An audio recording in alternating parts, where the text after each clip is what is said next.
Do our free speech rights allow us to disrupt church services? Hi, I'm Rex Rogers, and this is episode number 246 of Discerning What is Best, a podcast applying unchanging biblical principles in a rapidly changing world and a Christian worldview to current issues in everyday life.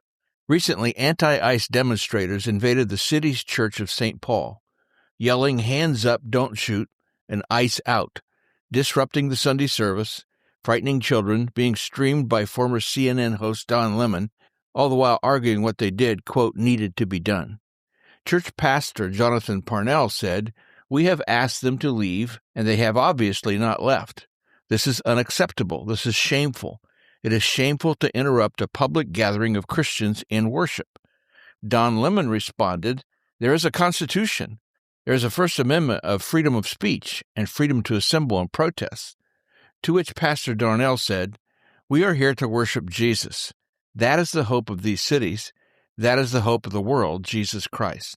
Christian leaders across the country decried this incident, repeatedly noting there is no constitutional First Amendment right to protest during religious assemblies or in churches, some citing the Freedom of Access to Clinic Entrances, FACE Act. This 1994 federal law prohibits the use of force, threat of force, or physical obstruction that interferes with any person seeking to exercise their First Amendment right to religious freedom at a place of worship. Now, there is considerable case law dating to the protests of the 1960s, detailing how peaceful protests and speech are indeed sacrosanct and protected. But this does not include obstructing the progress of others. For example, blocking people from entering pro-life or abortion clinics, or blocking highways or sidewalks. It does not authorize commandeering private property or disrupting private meetings, much less religious services. Nor do our First Amendment guarantees protect use of physical threat, intimidation, or violence. Somehow, many of the so-called mostly peaceful protests following the George Floyd tragedy in 2020, the anti-DOJ protest in 2025, and now with the anti-ICE movement, think they have a right to aggressive, threatening, property-damaging public riots. However, the First Amendment does not grant license to hijack private religious services. It does not permit protesters to silence others or transform religious sanctuaries into stages for political theater. Our freedom of speech is not a freedom to prevent others from speaking, or in this case, worshiping. This distinction is crucial for anyone committed to ordered liberty. A society where activists can storm churches, synagogues, or mosques to target individuals based on their employment or political views is not a free society. It's a society descending into mob rule. Now, this St. Paul Church incident reminded me of an occurrence during my other life as a university president when an organized group of college students, volunteers, and hangers-on, some gay, some not, calling themselves Soul Force, gained funding from large donor liberal sources and began traveling the country in what they called an equality ride, showing up, usually uninvited, on Christian college or university campuses, all in the name of what back then were called gay rights. When I was president, they visited Cornerstone University uninvited and unauthorized, coming on campus, interrupting teaching by walking into classrooms, and some attempting to take over our morning chapel on campus, an event at which I was present and in which I stepped forward to cancel chapel and dismiss the students. The organization had repeatedly and kindly been informed that its tour bus stop was not welcome at Cornerstone University and that riders would not be permitted on the campus. I had simply told them, no thank you. Yet they came anyway.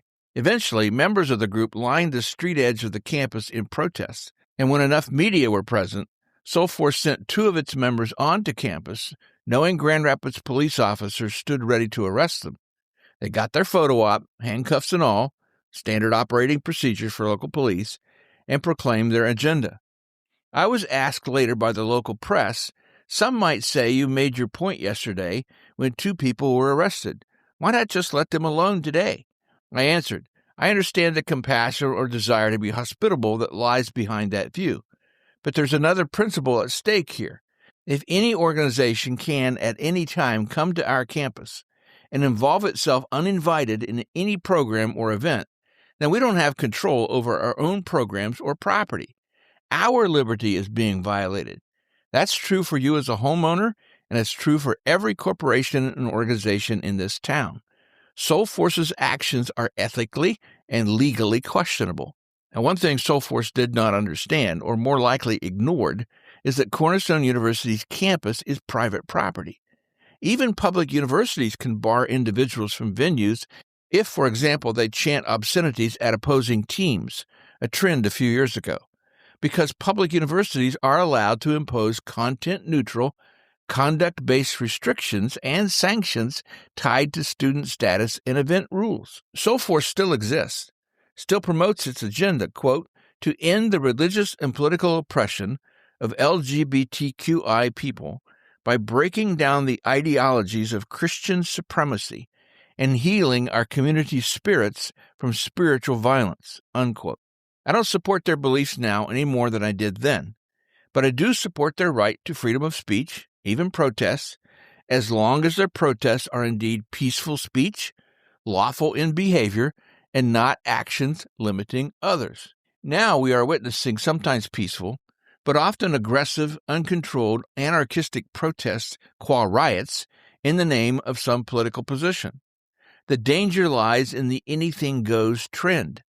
If this trend continues, it's only logical to conclude that more people will be hurt, maybe some killed. Conservatives have long championed law enforcement, and rightly so.